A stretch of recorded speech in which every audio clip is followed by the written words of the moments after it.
C'est un petit bout de l'histoire de l'art de vivre à la française que l'on célèbre rive gauche à Paris en 2021. La maison Diptyque fête ses 60 ans cette année, l'occasion de redécouvrir la boutique historique du boulevard Saint-Germain, là où est née cette aventure. Cette boutique a été ouverte en 1961 par les trois créateurs de la marque, Desmond Coxic, Christian Gautreau et Yves Coëlan.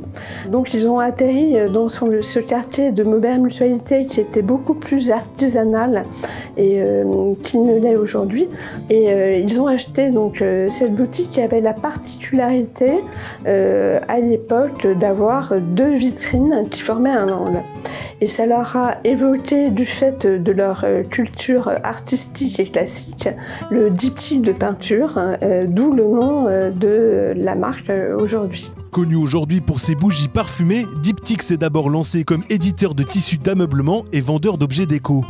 Ambassade du chic à la parisienne, les badauds y trouvaient des objets jamais vus ailleurs, venus d'artisans du monde entier. Le parfum débarque finalement un peu par hasard chez Diptyque. Desmond avait fait fabriquer des cierges de couleurs assorties au tissu.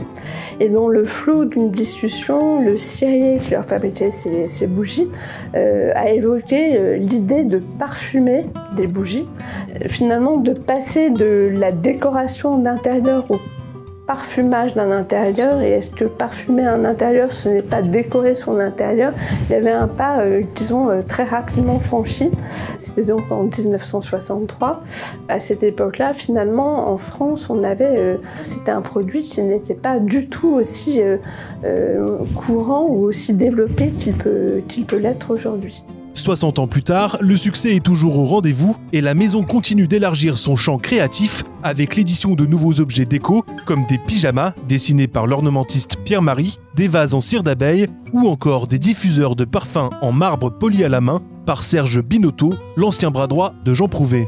On prend le prétexte de cet anniversaire en fait pour mettre l'accent sur notre activité décoration, qui est une toute jeune activité puisqu'elle a été lancée il y a moins d'un an, et donc présenter ces nouvelles collections. C'est vrai que pour moi ça prend beaucoup plus de sens quand on raconte l'histoire de la marque, de parler de la décoration chez Diptyque, plutôt que out of the blue. Mais cette collection en fait elle est pérenne, donc elle va être enrichie et les produits de Monsieur Binotto sont là pour jusqu'au moment où il ne voudra plus les faire. Une série d'événements autour du voyage, de la Méditerranée ou encore du graphisme, symbole fort de l'identité de Diptyque, seront organisés toute l'année pour célébrer ce 60e anniversaire. Il se murmure qu'en septembre prochain, elles reviennent à ses premiers amours en dévoilant une collection de papier peint.